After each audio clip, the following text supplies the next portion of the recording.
There we go. Today we are going to do lesson 22. Okay, there was kind of a little hiccup on the lessons.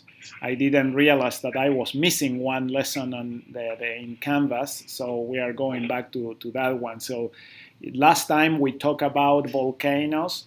This is also a lesson about volcanoes, and we are going to study about the different types of volcanoes and everything. So, if you have any questions about this, about what we did last time, or anything, you can type your questions there in the chat. So if there are questions about the science project, we can leave them to the after class, all right, and do those there. So last time we were talking about where the volcanoes happen, and we saw that the volcanic activity happens in divergent areas, okay, where the tectonic plates separate. The magma there flows, because the crust is very thin and it's being kind of separated and created. So there are several places around the world where you have that divergent areas. Okay, usually those are in the ocean, all right, because there the oceanic crust is thinner. We also saw that a lot of the volcanoes are in the convergent zones, in the areas where the tectonic plates converge, and one of them is subsumed by the other, and so that kind of puts more pressure, and in the faults is where the volcanic activity happens, and we saw that most of the volcanoes are there in this area called the Ring of Fire. Okay. We also talk about the hotspots, the areas of the world where the core of the Earth is basically heated up, and it forms a dome through the mantle, okay, of this very, very hot magma, and that pushes through the crust and makes kind of a hot spot that pierces through the tectonic plate, okay? Now, I don't know if I was clear on that, but let me go back to Google Earth and see if I can clarify something. I think that it wasn't very clear. I may have been mistaken even last time. Okay, so when we were talking about here the Hawaiian Islands, all right, the question was, and this was one of the questions of the quiz, is what is, what is moving, as you see this line, the line of volcanoes that happen, all right, over time. The question is, what is it that is moving? So the hotspot is not moving underneath. The hotspot is there in the core, okay, of the Earth and through the mantle, and it's always basically on the same place. So the hotspot is not the one moving. The part that is moving is the crust, the tectonic plate on top, okay? And so when we see that, we see that the direction of the movement is here to the northwest, all right? So that is the one that is moving. So exactly, Sabrina says the plate is the one moving northwest. The hotspot is stationary underneath. So, and so there you can see that clearly on that area, okay? Let's see, we have a few videos here that I want you to watch, and I have them also linked in the lesson, that are very interesting about how volcanoes happen. So we are going to watch a little bit of that part of this video. A few years ago, scientists believed that volcanoes were burning mountains of fire. Today, we know they're really openings or vents to the hot interior of the planet. That's About hot. 1,500 volcanoes around the world are classified as active. Nearly 90% of these rest in the Ring of Fire, a band circling the Pacific Ocean. So did you catch how many volcanoes are active? About 50,000 volcanoes, okay? And then 90% are there on the Ring of Fire. That's really a lot. Their location is no accident. While the Earth's surface looks stable, its crust is made up of immense slabs of rock, like puzzle pieces that constantly shift. Where these tectonic plates interact, volcanoes often form. Friction from shifting plates melts the Earth's crust, causing rock beneath the crust to liquefy. This molten rock, or magma, then becomes a volcano by erupting through rifts in the plates. Once magma escapes from the Earth, it's called lava. But not all lava is the same. Running lava flows quickly and forms the gentle slopes of shield volcanoes. Thick, sticky lava doesn't flow as far and tends to form the steeper slopes of composite volcanoes. Composite volcanoes can erupt violently, hurling ash and lava at speeds up to 200 miles per hour. These eruptions sometimes blow away large chunks of the volcano itself. Okay, so did you see that there's different types of lava? Okay, so you can watch the rest of this video. I have the link there on the lesson.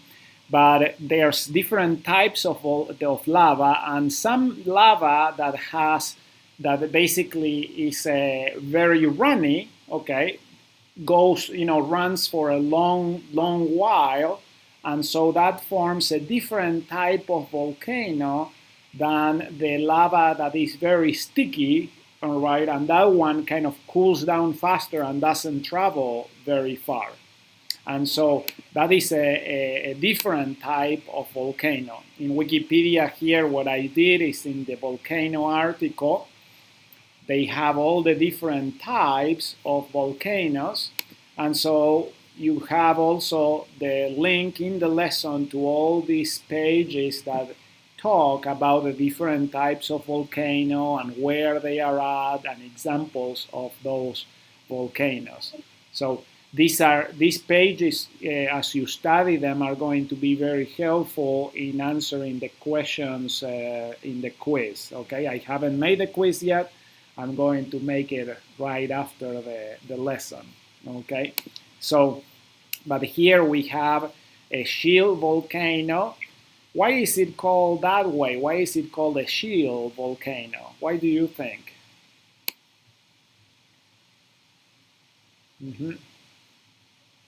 Because it looks like one, yeah. So it looks like a shield. So it's not very, abrupt. Okay, it's kind of shallow, if you wish.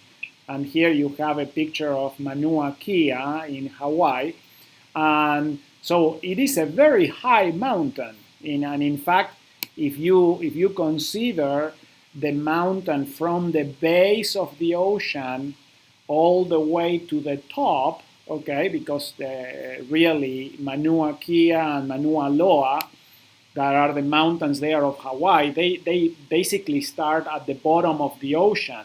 That's where the hotspot erupted, and so they have been forming, and then they go over the ocean, and then they go, about, I don't remember exactly how high above the ocean, but it's very, very high.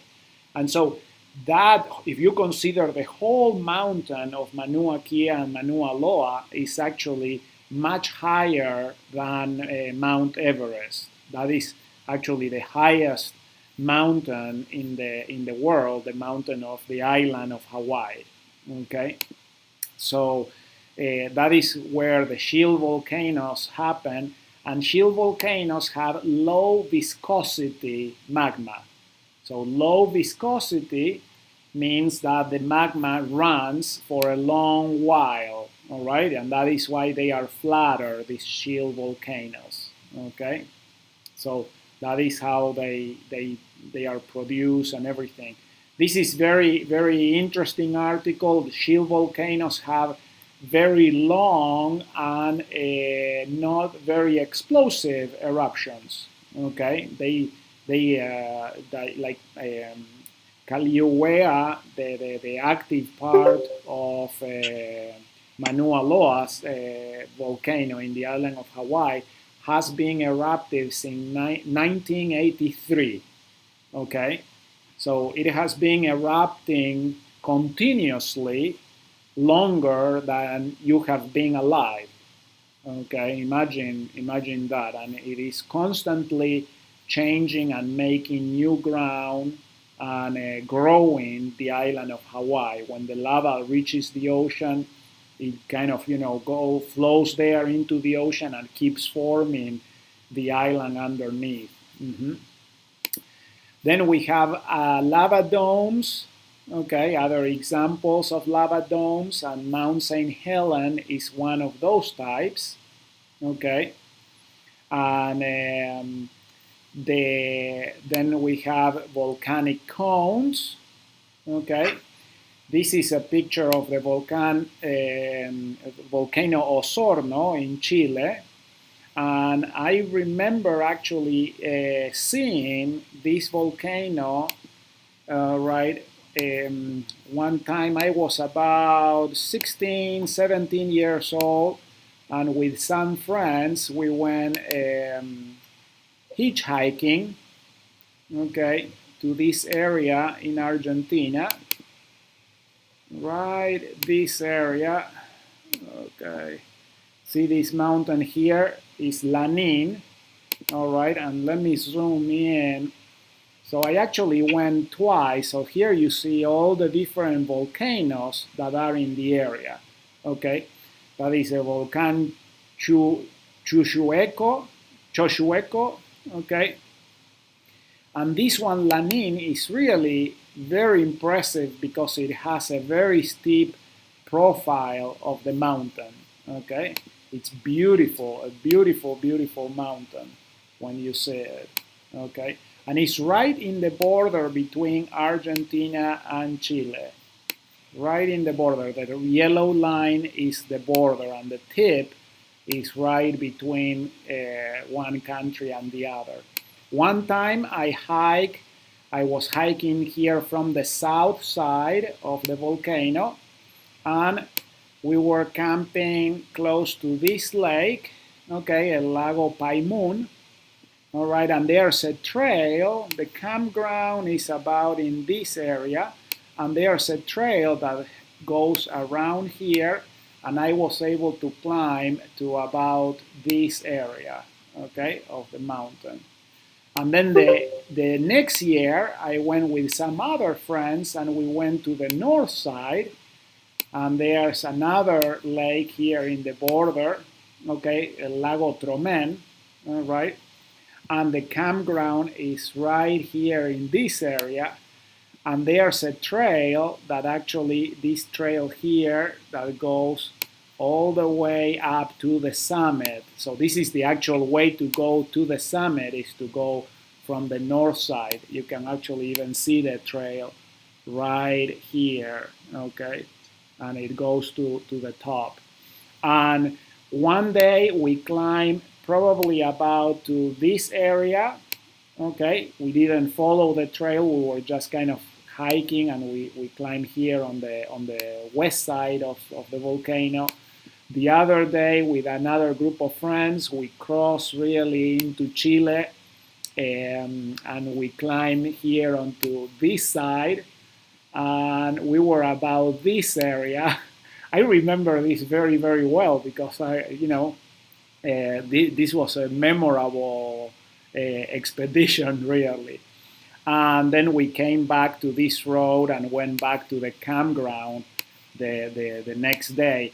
And the last day that we were right there in Lanín, we had to go back to civilization. But the last year we decided, okay, tomorrow we are going to go and do the summit. And some of my friends were kind of tired, they didn't want to do it and everything, so they decided, no, let's go hitchhike and catch a ride back. All right. And so we packed everything up, and instead of climbing the mountain, we hitchhiked, okay, and we didn't have any luck. We stayed the whole day there by the road hitchhiking, and we could have actually gone all the way to the top and back before the time that everyone else got a ride. We actually got a ride like at 6:37 in the evening finally, but we could have actually done the summit. So this is one of those things that I really miss that I didn't do. I didn't get to climb this volcano. The cool thing, one of the cool things is that from here, when we were in this area, we could see in Chile, we could see several of the other neighboring volcanoes, including Osorno, that is about, okay, let's see, it's one of the volcanoes around here. Okay, oh, here it is, the city of Osorno. So the volcano, let's see if it's this one. Cordón Calue. Okay, let's see if it's Ancala. So it's one of the volcanoes there, but there were several of these volcanoes here in Chile that they were actually smoking. Okay, so you could see the smoke coming out of them. Okay, so very active area. And the Lanín is actually a volcano also, but it's all covered. Okay, there's nothing there. So there's the picture of Osorno. Okay, so that is Osorno. That is the volcano Osorno. You can see what type of volcanoes would this be. Okay, so I want you to think about the shape of the volcano, the characteristics of the volcano, and then as you study the different types of volcanoes, you can decide, okay, yeah, this is the type of volcano that is there. One of the assignments that I want you to do is actually to select a volcano, okay? So this is in the south of Chile. You see where we are at.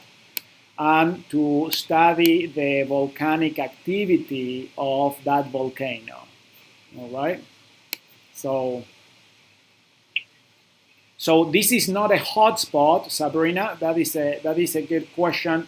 This is not a hotspot. This is an area of the Ring of Fire. So here you have that these volcanoes are actually caused by the convergence, okay, of the two tectonic plates, of the continental plate here of South America and the Pacific plate. Okay, and so if we go, let's see, here you see the Nazca plate and the Antarctic plate colliding with the South American plate, and so that is what forms this type of volcanoes. So they are not hotspots. So the volcanoes happen all along the convergence of these two tectonic plates. Yes, they all look like they are in a line because that is the line of where the tectonic plates converge. Similar to here, the Aleutian Islands in Alaska, and then you have here the peninsula and Kamchatka and Japan. You know, that is the convergence zone of these tectonic plates. That is why they look like they are in a line. They are really in a line because of that. All right. The hotspots happen in the middle of the tectonic plate. All right. There's no fissure really on the plate. It's just that the heat just pierces through the crust. Have they ever all gone off at the same time that we know of? To my knowledge, no. I don't know that is the case. The video here that we were watching actually says that volcanoes form 80% of the Earth's surface, all right? So all the volcanic activity is really doing that, okay? So we have different types of volcanoes that I want you to study. The stratovolcano, they are the ones that have very high viscosity lava, okay? And that is the ones, the lava that doesn't flow very much. And so you have that they form, the higher cones, okay? And there are several examples of that. Here we have Mount Etna in Sicily, all right, Mount Unsen in the southwestern Japan. So a lot of these are volcanoes that are, and the volcanoes here with the high viscosity lava, they are the ones that produce explosive eruptions, okay? Mm-hmm. So, okay, so Maki says, I thought it was 90%. 90% of the volcanoes are in the Ring of Fire area. 90% of the volcanoes are in this area, okay? 80% of the Earth crust, of the continental crust, was formed by volcanic activity. Mm-hmm. Yeah, so yes, the lava is really very, very hot, okay, and it would burn the shoes right off your feet, okay, burn shoes and everything else that encounters. But it is interesting to see that the lava flow, that the lava, for example, in Hawaii that flows a lot, that forms the shield volcanoes, it does burn, but it doesn't explode things, okay? So let's look. So we have also what they are called supervolcanoes. All right. And I want you to read on those. Which are the supervolcanoes? Mm-hmm. There's kind of here a list of those. The Yellowstone hotspot is one of those classified as supervolcanoes that are dormant now, but there was an eruption at some point in time that basically covered, most of Wyoming, Idaho, and Utah. So a lot of the volcanic soil that is in Idaho, where they grow potatoes and everything, is from an old eruption of Yellowstone's supervolcano. There's also submarine volcanoes, volcanoes that happen underneath the ocean, okay, and some of them keep spewing lava until they form an island. We have several of those, like the Hawaiian Islands or the island of St. Helen in the Atlantic, okay. There are some islands here, all right, that are also formed by volcanic activity. Here you see another line of islands that probably have this type of also volcanic formation. Okay. Let's see. We have also subglacial volcanoes, volcanoes that are underneath glacier ice sheets in British Columbia, okay, in the Yukon Territory in Canada, in Antarctica, and in Iceland. Those are more common, okay. Let's see, Haley says, I just read an article written in November 2013 saying that 10 of the major volcanoes being active at the same time. It also said that it's not unusual to have 2 or 3 volcanoes active at the same time in the Ring of Fire, okay. So yes, Emma says, I actually have a question. How can there be an underwater volcano? Wouldn't there be water in the volcano?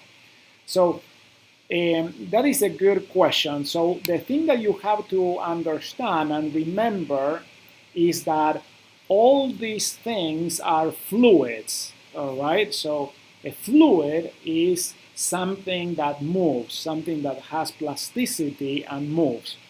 And whenever you have fluids, you have that the more dense the fluid, it stays down, okay? And so the lava, as it spews out of the underwater volcano, certainly is heavier than the water, okay? And so it remains down. It superheats the water there and it causes water vapor, but the water vapor, just cools down as it mixes back up with the water above, okay? So you have that the lava erupts, the water heats up, but then it cools down back again. All right, so it doesn't necessarily erupt or go, flows out of the ocean as vapor. All right. The same thing actually happens with air. Air is also a fluid. Someone has an open mic there. All right. So, you have that basically the air, when the lava explodes, the air also cools down, heats up, sorry. The air also heats up, and then as it spews out and everything, it cools down, okay? So just remember that all these things, liquid rock, like is lava or magma, and air are all fluids of different densities. Okay, they often result in vents, which are home to some of the strangest underwater organisms. That's right. So some of these submarine volcanoes are really, they have an area that is rich in minerals and gases and other things that don't exist in other parts of the underwater world. And so they create a habitat for marine life that is kind of unusual marine life. So if you want for your assignment, you can study also one of these volcanoes. So I would like to share a video here of the explosion of Mount St. Helens. So where is Mount St. Helens? Let's go there to it. So Mount St. Helens is here in the state of Washington. Okay. Mount Rainier, Mount Adams. So these are all also the Cascade Mountains. They are also all volcanoes. Okay. And Mount St. Helens is close here to the border between Washington State and Oregon. Okay, so let's see. There it is, Mount St. Helens. Okay, and we see now that the crater of Mount St. Helens. Yeah, so that's right. It erupted, okay, in 1980, if I remember correctly, the date. Okay, it erupted and it blew the top of the mountain off, and it did a landslide here to the north that covered a large area. It was kind of an incredible eruption. And here I have a little video that shows that there are several videos that you can watch online about that. So we're at Bear Meadow, where I was 28 years ago in 1980. I was 10 miles from the mountain. It seemed like a perfectly safe place to be. So this is a photographer that just happened to be there that day. Morning, the last of a series of earthquakes hit, triggering one of the largest landslides in recorded history.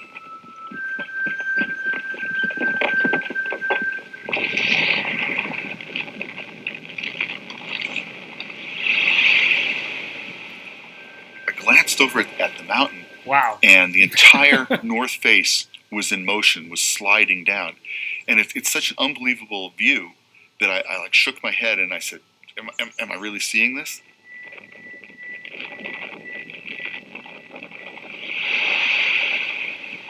And then the explosion. Okay.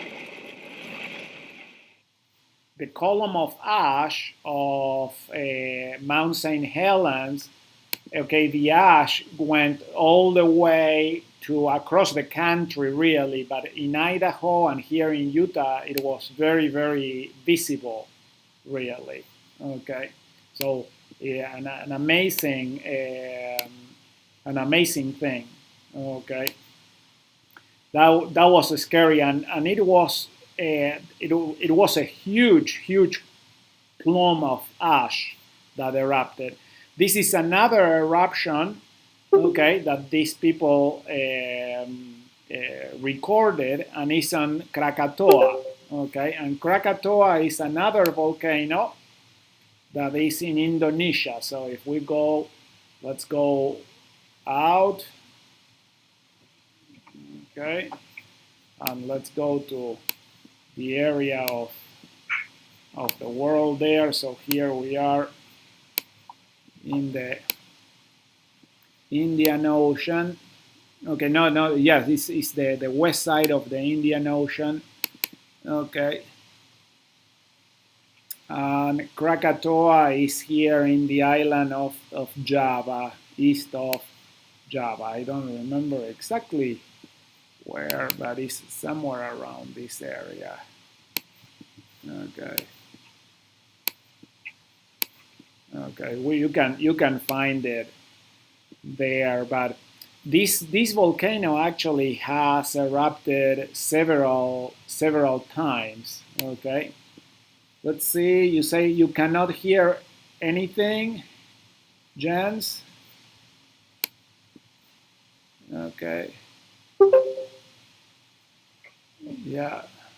All these videos are in the lesson. Okay. Jens, can you hear now?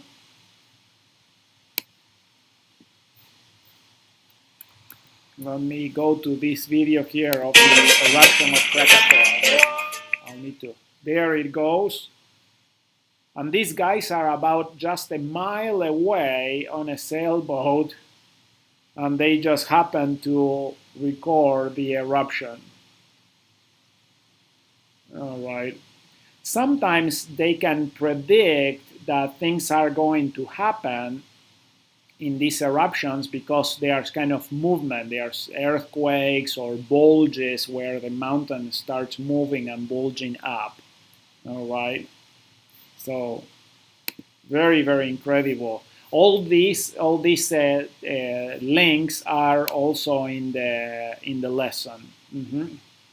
See, Indonesia, that's right, Christopher. Indonesia is a volcano country. All the islands there of Indonesia are, formed by volcanoes, and it's one of the most populous countries in the world. All right, so there's a large population living in these countries, and it's because the soil is very rich, and all this ash enriches the soil, and then it becomes very rich to grow things and make a living. All right. So Natasha, you says that I've only seen one volcano erupt once. Elizabeth says, me too. It was a baking soda volcano. So I'm going to show you an eruption of a volcano. Okay.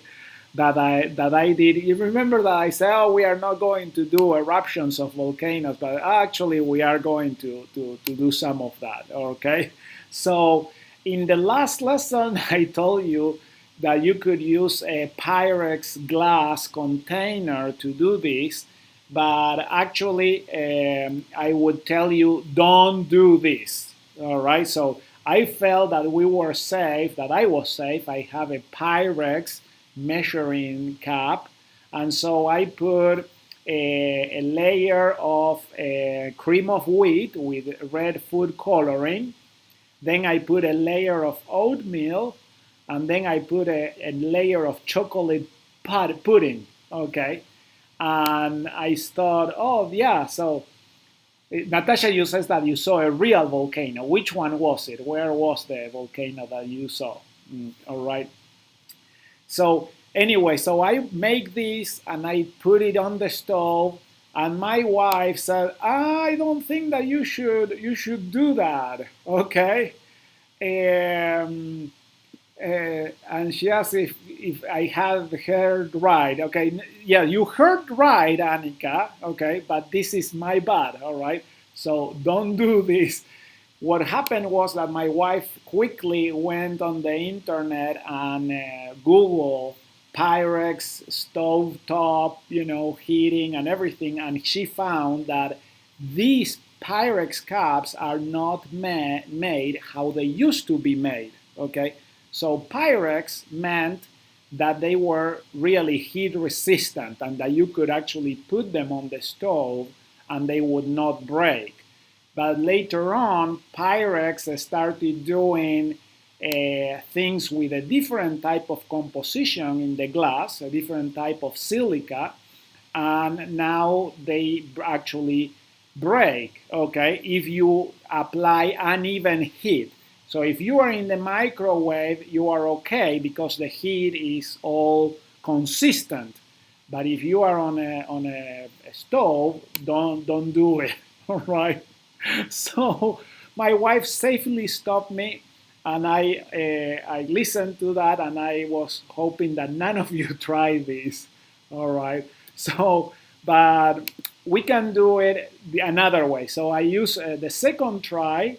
I did a layer of red cream of wheat.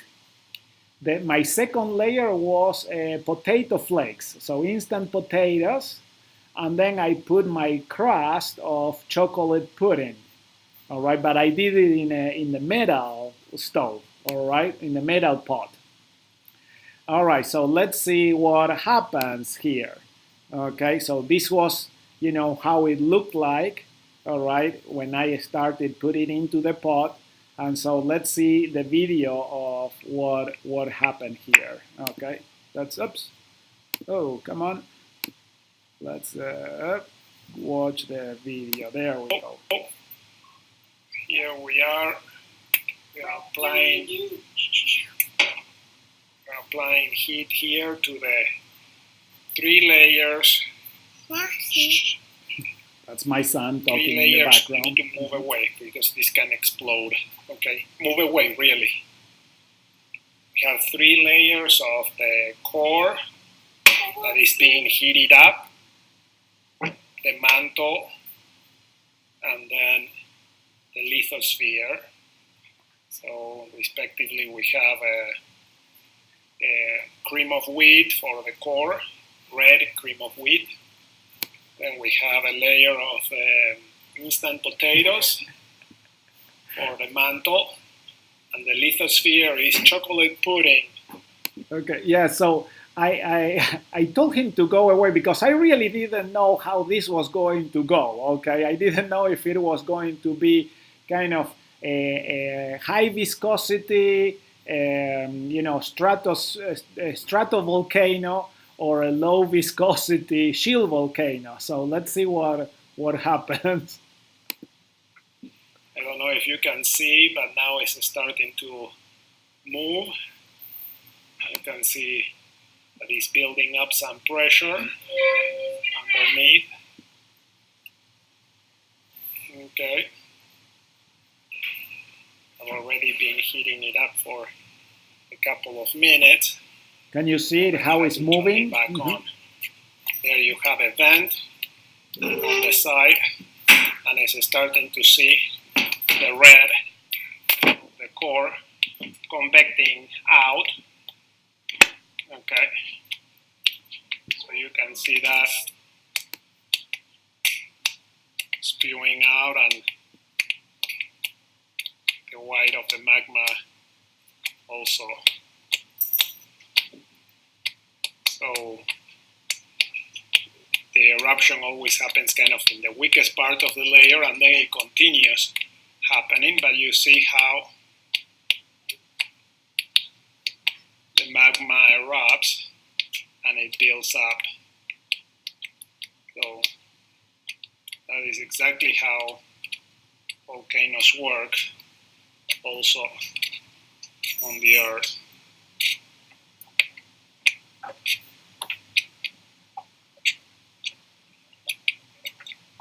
Okay.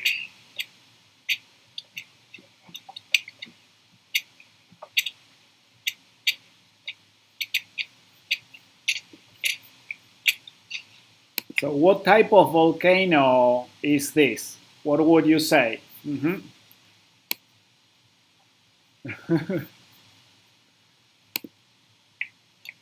A shield volcano. That's also correct. Can see that yes. It's moving a little bit, and now there's starting to be another vent on the other side as more heat is applied there.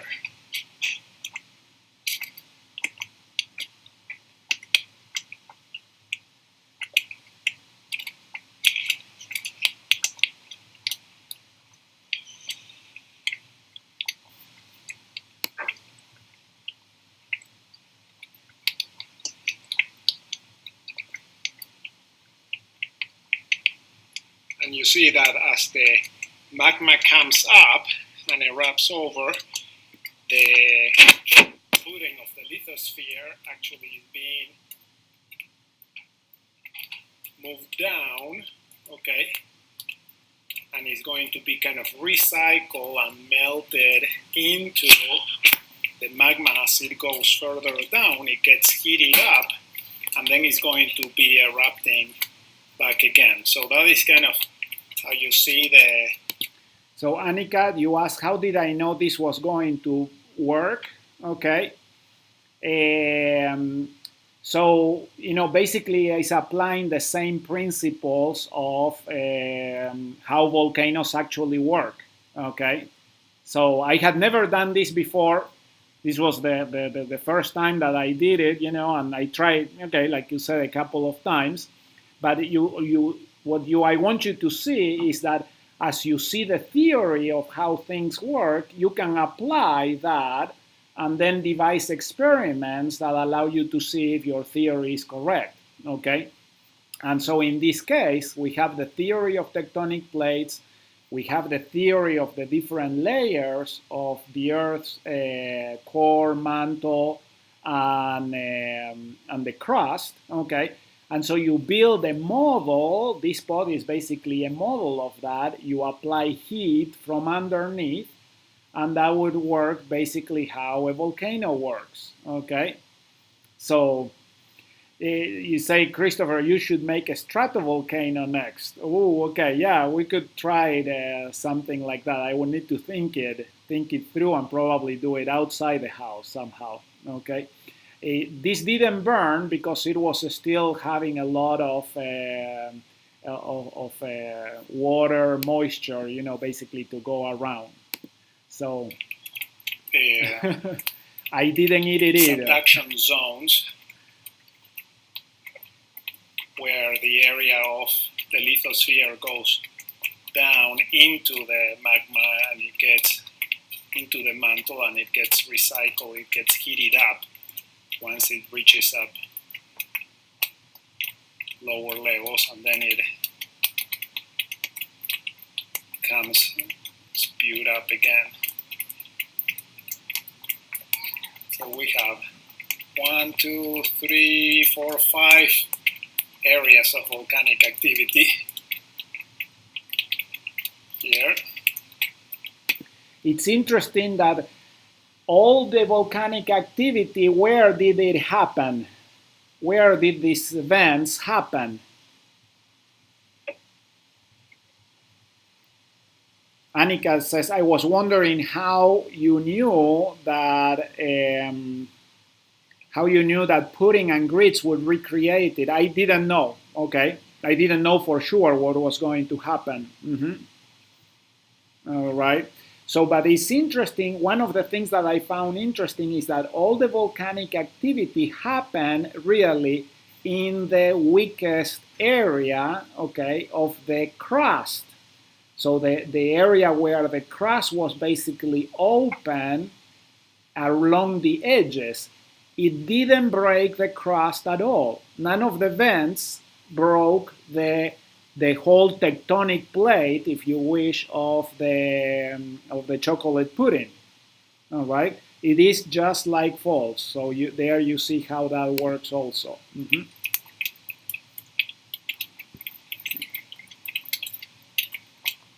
It is exactly like the Ring of Fire, Annika. That's correct.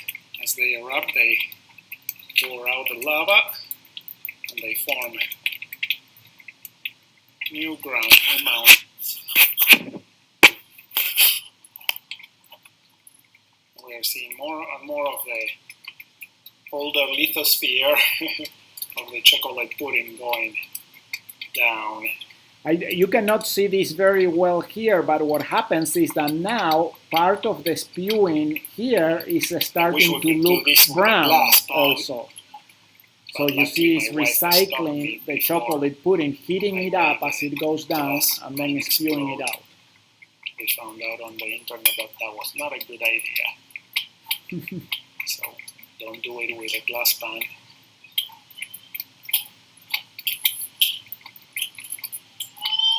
So this is pretty cool.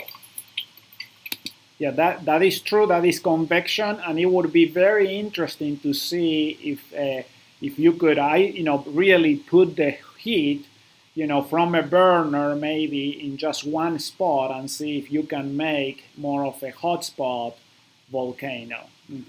That would be very, very cool.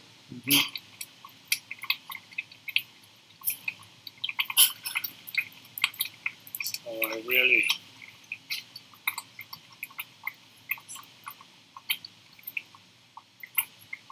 okay. So you can see on one of the volcanoes here on this side that is kind of brownish. Okay, so it's showing that the lithosphere is being recycled.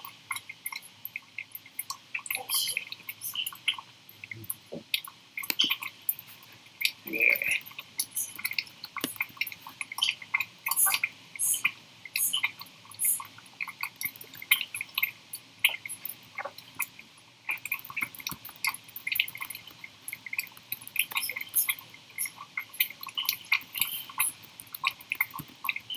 Interesting that pretty much the same 5 volcanic areas are the ones that keep erupting. that's right. Once a vent opened up, it kept erupting all the time. I'm going to now turn it off.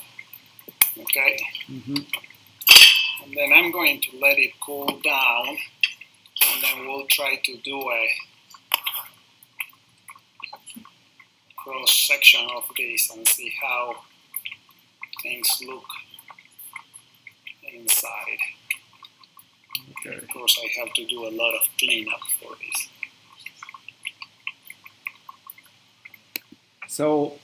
So the thing was that, basically I turned the heat off, okay, and it kept erupting until it slowed down and everything.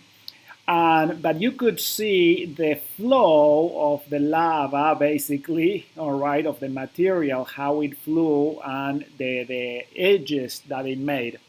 So I will say, yeah. So I'm going to also put here in the lesson. I will upload this presentation with the video. I'll probably put the video in YouTube, okay, in the YouTube channel. So you really want to try to investigate how things happen with different densities of material, okay? So what I have found was that the instant potato was basically not very dense, okay? And so it didn't, it basically flew very fast, all right? Here Sabrina says oil, water, and maybe vinegar would work, all right? The problem is that those are just liquids. So liquids would also have a convection, but they would convect a lot faster, okay? You wouldn't be able to see them flow like a volcano, like magma or lava. All right, that is why you probably want to try something solid. I wonder what would happen if you have something more dense, than a cream of wheat. Okay, and another layer that is not so runny like the instant potatoes. So I'm really looking forward to see what are the experiments and the things that you find out in this, all right, and see how it works for you, okay? So now another thing that I want to do is to show you, I brought here, okay, so I'm going to switch the video screen, and I brought here the volcano, all right? So here we have the remains of the volcano. And I haven't done this yet, but I want to basically kind of dissect this. Here we are going to make a mess now. And so I'm going to see if we can tell what happened. If this were glass, it would be easier to see. But okay, don't do it with glass, okay? All right? So I'm going to cut and see if I can extract a layer, okay, of this and see how it looks like in the middle. All right, so let's make some room and extract some. Okay, I'm kind of making a mess out of this, but that is kind of known that it was going to be messy. All right. Science is messy, and volcanology is messy and kind of dangerous. All right. So let me see if we can extract half of that without changing the layers. All right. But here, let me see if this is captured by the camera. Okay. So on here, on this part, you can see that the chocolate pudding went really down, okay? So when we were talking about being a subduction zone, it actually went down and it went almost all the way to the bottom of the pan, okay? So you see the cream of wheat exploded here on the side, and the chocolate pudding really went all the way down, and then it was being recycled up as it was being heated up. And that is basically how the crust of the Earth, the lithosphere of the Earth, is being subdued, being submerged, okay? And then as it heats up, it erupts back up, okay? But you can see how the chocolate is almost at the bottom of the pan on this side. Isn't that cool? Okay. So let me see if we can see it also on this side. Okay. All right, so I'm making a mess here on this other side there, but yeah, the same thing. You can see the chocolate, okay, the layer of chocolate going down, a vein of the chocolate pudding, how it went down, and is on top of it. There's the red and whitish of the core and the mantle. Okay, so in the areas where there wasn't a volcanic activity in the middle, the layers remain the same. Interestingly enough, so you have that in the areas in the middle, the wheat was still on the bottom, the potato was in the middle, and the chocolate pudding was still on top. Okay, so isn't that crazy? All right, so we did a volcano after all. So it looks like an ice cream massacre. I would love to taste that. I am not going to taste that. So I didn't put any salt or anything when I was cooking this. So I wasn't thinking that it would work. Okay. So there you have, all right, the volcanic activity. So maybe as you try to do this at home in the different with the different types of experiments, okay, you can try, no, the pudding doesn't need salt, I know, but pudding with potatoes, okay, I don't know about that, all right. So what I would love is to see what are the things that you come up with, okay, and what are the different things that you try in your volcanic activities, and see if you can make different types of volcanoes. So here with this material we made kind of a very low viscosity, so a shield volcano type of activity. It would be interesting to see if you can make a stratovolcano with something that it has more density at the bottom and it really erupts, all right? So, but we really do have to do it with solids, not with liquids, okay? So, to end the class, I would like to share one of my favorite scriptures, okay?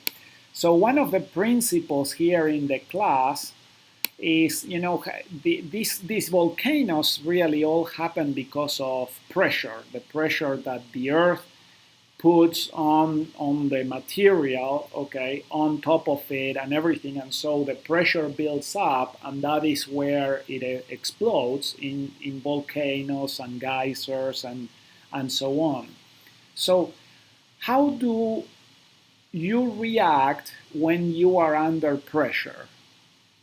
Okay, so that is the principle here in the lesson of the family school says we can relieve the stress in our lives in healthy ways. All right, how can we relieve stress in healthy ways, not as a super volcano or a stratovolcano, but more like a shield volcano, okay? A more, flowy, constructive way of relieving our pressure. One of the examples that I really like of that is Nephi. What were some of the things that Nephi had that gave him pressure, that put pressure in his life? Sabrina says prayer, service, learning, beautiful. Yeah, those are great ways of releasing pressure. His family put pressure on him. Okay, so yes, his family put a lot of pressure on him. All right, his brothers tie him when they refused to help him build the boat. They beat him up when they were trying to get the plates. They, they tie him when they were crossing the sea and everything. Then when Lehi died, they actually tried to kill him, okay, and kill all his family and everything. So Nephi had a lot of pressure. One of the things, okay, so let's see, it says some of the comments, put your anger into something worthwhile, like service and productive work. Excellent. Music, like the Mormon Tabernacle Choir, helps me relieve stress.